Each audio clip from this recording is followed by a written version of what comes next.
O que vocês acham de saber de antemão o resultado dos jogos de futebol do time do seu coração? E se eu disser que isso é possível? Quer saber como? Chega mais que eu te explico.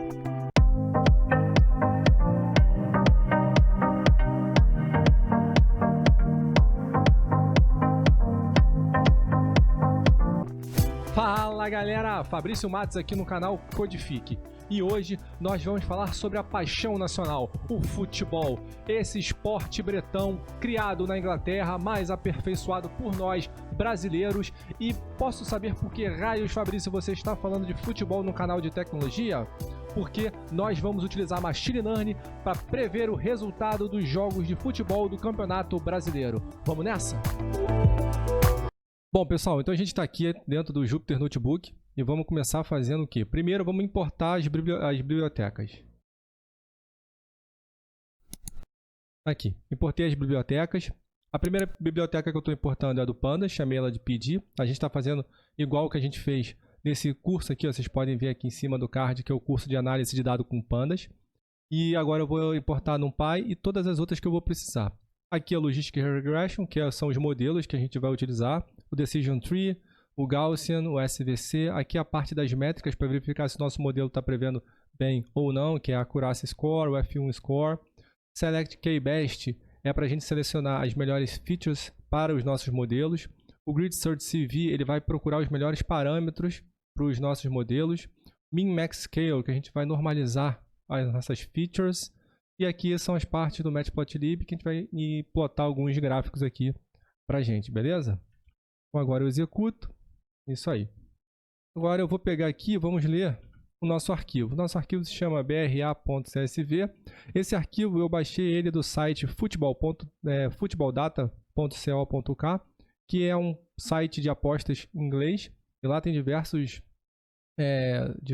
datasets com diversos esportes, os acontecimentos e os resultados. Eu peguei do Campeonato Brasileiro de 2012 até a 2017.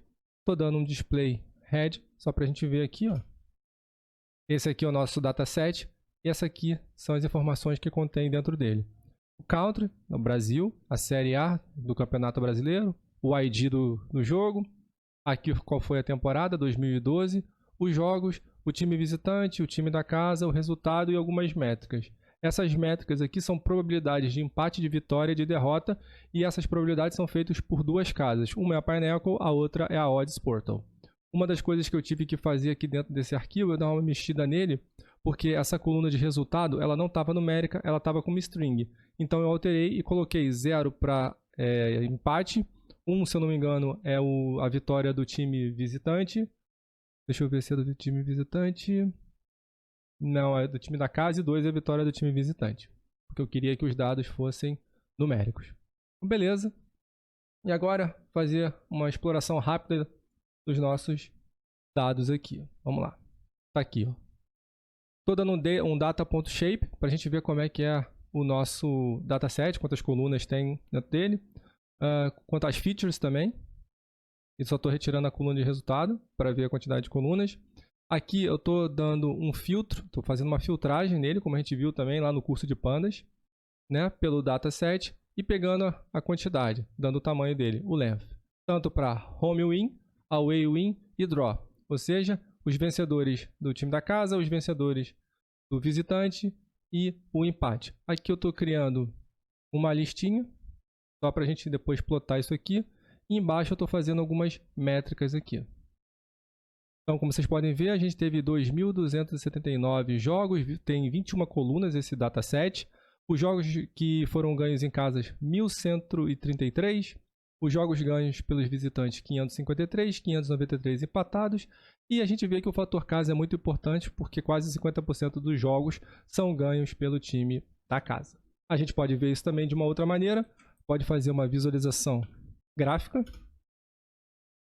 Aqui, estou plotando, estou dando um PLT do Matplotlib, bar, x, e estou plotando as informações da quantidade de vitórias do time da casa, do time visitante e dos empates.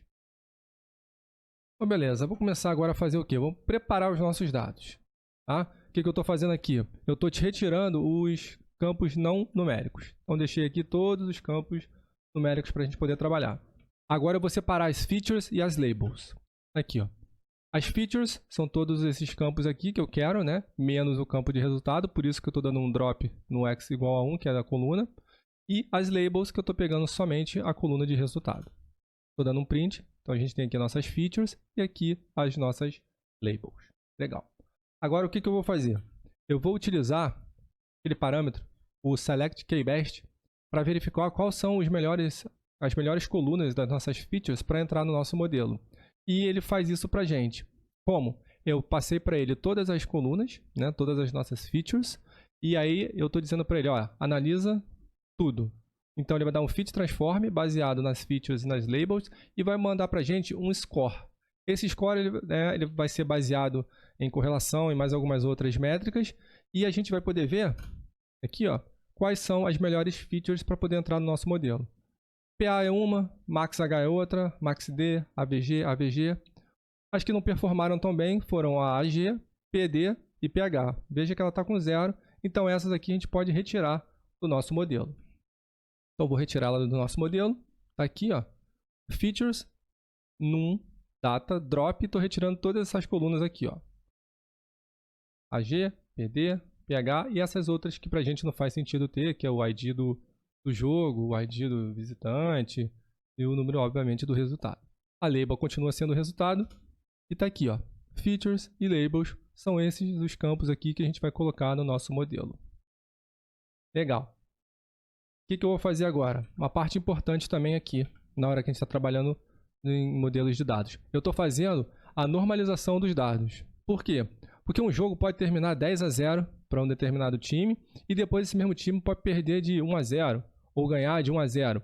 E aí esse 10 e esse 1 pode ser que dê pesos diferentes, né? A rede pode entender que esses resultados, o 10 é melhor do que 1, quando na verdade não é, porque a gente só quer prever, né? Na verdade classificar a saída, se é um empate, se é uma vitória ou se é uma derrota, e não o valor exatamente do placar.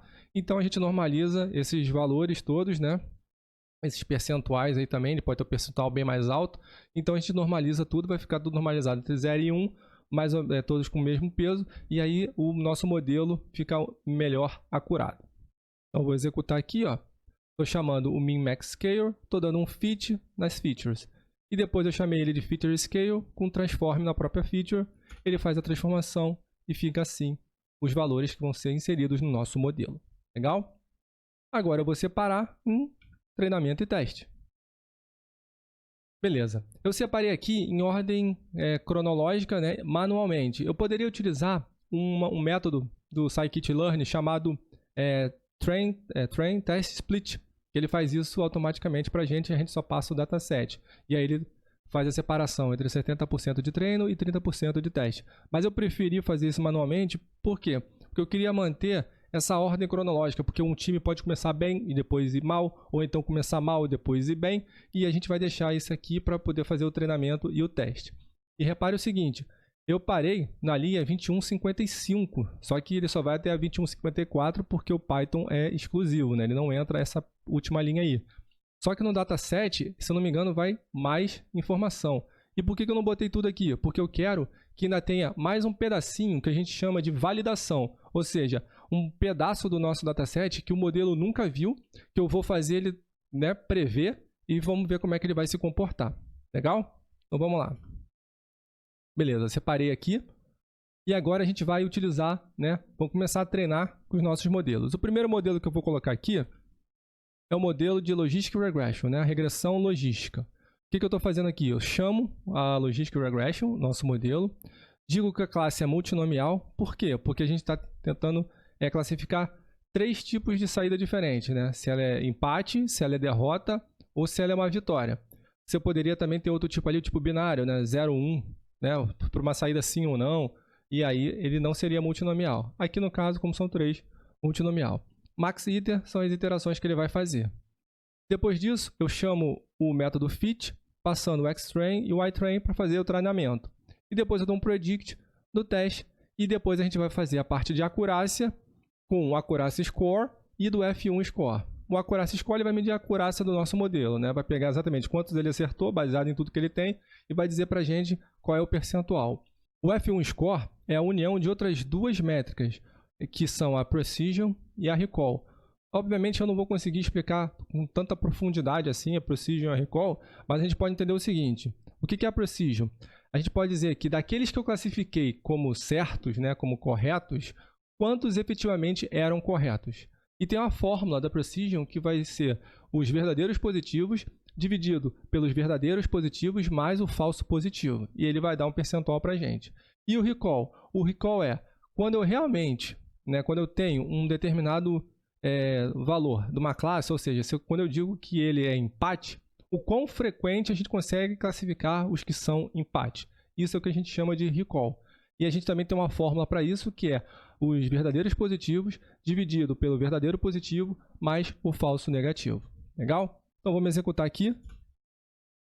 Ele deu um valor de 57,34% de acerto aqui para a gente. Para resultado de futebol, até que não está tão ruim assim. Então vamos agora fazer o seguinte, vamos dar uma tunada nesse Logistic Regression. O que eu quero dizer com isso? A gente vai mudar em alguns parâmetros, né, para ver se a gente consegue melhorar esse percentual. E um dos parâmetros que a gente muda quando está mexendo em Logistic Regression é esse parâmetro C aqui. O que é esse parâmetro C? Ele vai controlar o inverso da força de regularização. A regularização ela é um cálculo matemático que ele vai dar um peso para suas features, né? Se essa feature for muito grande, ele vai tentar dar uma diminuída tanto nos valores que são muito grandes, quanto nos valores que são muito pequenos. Qual é a ideia por trás disso? A ideia por trás desse C é o quê? A gente evitar tanto overfitting quanto underfitting. Porque se eu tiver um valor do C muito grande, a gente vai ter overfitting. E o que é o overfitting? É quando o nosso modelo está muito bem treinado, ele sabe muito bem classificar o nosso treinamento. Porém, quando você coloca um novo dado para ele, que ele nunca enxergou, ele não sabe o que fazer e não consegue classificar. Isso a gente chama de overfitting. E o underfitting é ao contrário. Quando você tem pouco dado de treinamento, o seu modelo não está treinado o suficiente e você coloca um dado novo, ele também não consegue saber o que fazer com ele e não vai performar muito bem. E esse C, ele tenta balancear isso aí. Ele não bota nem um valor muito grande, nem um valor muito pequeno. Veja que eu começo com um valor muito pequenininho e vou ter um valor muito grande. E como é que a gente vai saber qual o melhor deles aqui? A gente está utilizando o Grid Search CV. O que é isso aqui? É um método que ele vai testar cada um desses parâmetros, fazer 1000 iterações e verificar qual é o melhor para a gente. E aí depois ele plota para a gente aqui no print com esse Best Estimator. Vamos lá? Está executando agora. Executou. 57,84. Ele ficou igual. E aqui você pode ver que os melhores parâmetros foram: o C foi igual a 1, o Class Weight None, número de jobs None, o melhor solver LBFGS. Então a gente sabe que a gente pode utilizar esse parâmetro aqui se a gente quiser utilizar o Logistic Regression. Vamos tentar agora um outro modelo, que é o modelo chamado de Support Vector Machine, que é esse cara aqui. Repare que quando a gente usa o Scikit-learn, a gente segue sempre o mesmo padrão, né? A gente chama o modelo, joga ele numa variável, depois dessa variável a gente faz a chamada do fit, que é efetivamente onde você vai treinar, passa o treinamento e com o x, que são as nossas labels, e o y, que é o nosso resultado, e depois você faz a previsão no teste. Ele vai testar a acurácia e vai testar o F1 score para a gente. Executou 57,84 também, dando o mesmo valor. Por enquanto esses dois modelos estão performando da mesma maneira. Vamos tentar fazer agora a mesma coisa que a gente fez aqui. Vamos tentar dar uma melhorada nos hiperparâmetros aqui. No caso, o SVC, né, que é o Support Vector Machine, ele também utiliza o parâmetro C. Então vamos ver como é que ele vai se comportar. Será que ele vai ser igual? Está executando. Opa, ele já deu uma melhorada boa aqui, 59,19, tanto para o F1 quanto para a acurácia. Esses valores, às vezes, podem ser iguais, às vezes podem ser diferentes. Geralmente, o F1 ele pode ser que seja um pouco menor do que a acurácia. Quando os dois forem iguais, quer dizer que tanto a acurácia quanto o F1 score estão batendo, isso é legal. Então, a gente já deu uma melhorada. Quem está ganhando, por enquanto, aqui dos modelos é o modelo de SVC, Support Vector Machine. Vamos testar mais um modelo agora. Esse modelo aqui é o Decision Tree, que é o árvore de decisão. Mesmo caso, mesma estrutura. A gente tem o Decision Tree, chamou, vamos dar o fit no treinamento e depois vamos dar um predict no teste e verificar a acurácia e o F1 score dele. Vamos lá. 45,73. Veja que o FGScore deu um pouquinho menor, né? Deu de 42. Então ele não está tão bem assim esse modelo do Decision Tree, não. Vamos tentar fazer a mesma coisa. Vamos tentar dar uma melhorada aqui nos parâmetros dele, passando esse parangrid aqui com todos esses parâmetros aqui. Que são o quê? A profundidade, as features que ele vai usar, as folhas, né? Como é que ele vai abrir a árvore de decisão, em quantos ramos ele vai poder separar isso aí. Vou dar o Grid Search CV, ou seja, ele vai testar todos esses parâmetros aqui e vai retornar o melhor para a gente. Espero que a gente consiga dar uma melhorada nesse valor aqui. Vamos lá? Executei. Opa, 47,53. 45, ele já deu uma melhorada, mas ainda não está igual ao nosso Support Vector Machine, que por enquanto é o modelo que está ganhando. Vocês podem ver aqui, ó, esses aqui foram os parâmetros que ele escolheu, que foram os melhores. O último modelo aqui, ó, vamos tentar aqui, que é o modelo de Naive Bayes. Executei 52. Realmente quem está ganhando aqui é o Support Vector Machine com quase 60% de acerto para os resultados aqui. Então, vamos fazer o quê? Nós vamos executar utilizando o Support Vector Machine. Bom, agora a gente vai executar a nossa previsão. Executando a previsão. E a gente vai utilizar o quê? Vai utilizar o modelo de Support Vector Machine, que foi o que performou melhor. Então, a primeira coisa que eu vou fazer aqui, eu vou criar uma lista chamada previsão, com o quê? Com uma feature scale, mas a partir da linha 2155 em diante, que é a quantidade de registros que ele nunca viu, né? Esse modelo nunca viu isso porque a gente parou no treinamento em 2155, então ele só treinou até o 2154. Então, beleza. Agora eu vou pegar o Game ID, chamar de Game ID Full, Data, Game ID. Game ID vai vir de Game ID Full 2155 também. Res de resultado, né? Full vai ser o data e eu vou pegar o quê? O res de resultado. E agora eu vou chamar isso aqui de res. Ele vai vir de res full e eu vou pegar 2155, é o que eu preciso também. Agora eu vou fazer a minha previsão, vou dar um pred e vou chamar o que eu quero que ganhou aqui, que é esse cara aqui, ó, aqui, CNS SVC. Por quê? Porque aqui está contido os melhores best estimator, né, que são esses parâmetros que ele achou pra gente, que são os melhores parâmetros, ficou armazenado nessa variável. Então eu vou chamar essa variável aqui embaixo, né? Ponto predict. De quem? Da previsão. Depois disso, eu vou criar aqui um data frame, pd data frame, e vou fazer o quê? Chamar isso aqui de real, que vai conter o res, que é o resultado. Vou chamar de previsão, que vai ter o pred, que a gente acabou de criar aqui. E vai ter o game ID, que é o game ID, porque eu quero saber exatamente qual é o jogo, né? Qual foi o ID do jogo que a gente preveu, para a gente poder verificar. Vou dar um print do DF. Executei. Está aqui, ó.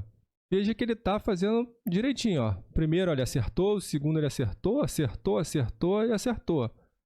Todos aqui ele acertou. Não, esse último aqui ele errou. Mas a gente consegue ver isso aqui melhor como? Vamos fazer uma matriz de confusão. Beleza? Vamos chamar ela aqui de Confusion Matrix. DF. Criar um data frame aqui. Data frame. Passando o quê? DF, vírgula, columns. E eu quero aqui dentro real.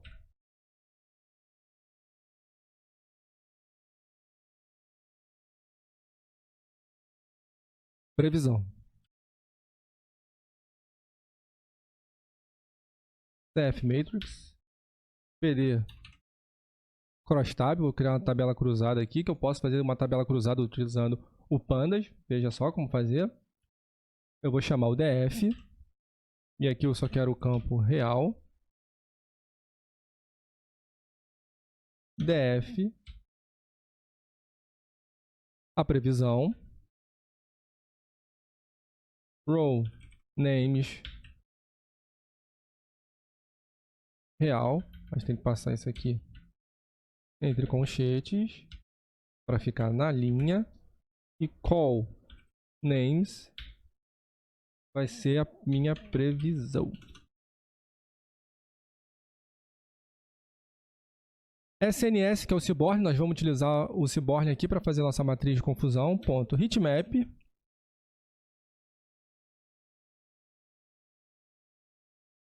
CF Matrix. Anote de annotation. Por quê? Porque eu quero que apareçam os números para a gente saber como é que a gente está. CMap. Isso aqui é só o que eu vou querer a cor dele que fique azul. Então chamei de blues. Beleza, vamos executar. E está aqui a nossa matriz de confusão. Vamos entender o que ela está dizendo para a gente. Aqui embaixo a gente tem as previsões. Aqui tem o real. Então é o seguinte. A gente preveu 0 para 0, 2. Então não previmos isso aqui. Agora, a gente preveu 0 uma vez e era 1. Previmos 0 6 vezes e era 0. Então a gente acertou esse cara aqui. Beleza? Agora, a gente preveu 1 e era 2 18 vezes. Erramos. Previmos 1 e era 1 56 vezes. Acertamos. Previmos 1 e era 0 26 vezes. Erramos. Previmos 2 e era 2 12 vezes. Acertamos.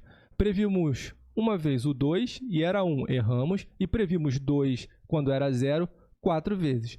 Não está tão ruim assim, né? A gente consegue acertar quase 60% aí dos valores, baseado na nossa acurácia do nosso F1 Score, o que quer dizer que a cada 10 jogos, se a gente apostasse, a gente já teria acertando 6. É isso aí, pessoal. Mostrei aqui para vocês como a gente faz essa parte de Machine Learning para tentar prever os resultados do Campeonato Brasileiro. E me diz aí nos comentários, você usaria o nosso modelo? Sim, não? Você só apostaria mesmo com o coração do seu time aí? O que você faria? Me conta aí. Ah, outra coisa, se você gostou do vídeo, não esquece, dá o seu joinha e se inscreve aqui no canal. A sua inscrição é extremamente importante para a gente poder ser mais visto pelo YouTube, chegar mais vídeos para vocês, para nós fazermos mais conteúdo para vocês e a gente continuar crescendo para levar cada vez mais o conhecimento para vocês. Falou, galera? Abraço!